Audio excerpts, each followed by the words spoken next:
दिलवा पे हमारा चला के यारी ससुर चरण से रहत बारी। दिलवा पे हमारा चला के यारी ससुर चरण से रहत बारी। तोहरे शराब होके ससुरों में मरदा,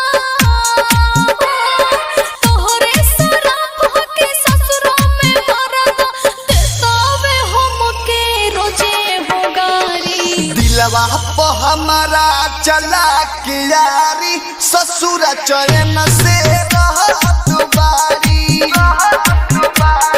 दिलवा पे हमारा चला के यारी ससुर चरण से रहत बारी। Balaji recording studio Jadav. Music presented by Anshu Bala Music।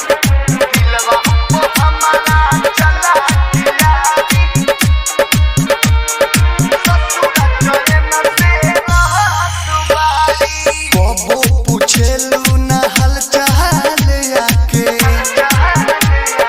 कबो पूछेलू न हाल चाल आके, रख देले बारू तू पागल बना के। अपन मर्जी चलेला नाही होए, अपन मर्जी चलेला नाही ए होई औरौ दोसर दुआरी।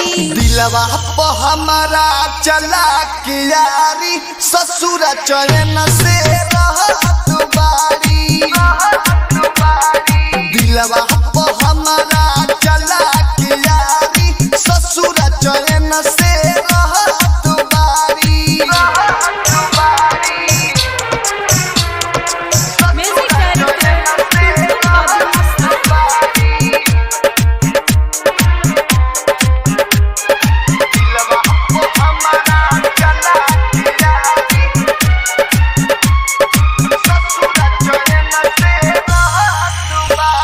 नीक नहीं लागो तगुआ शहर हो, नीक नहीं लागो तगुआ शहर हो, मन कर खाली ही हम जहर हो।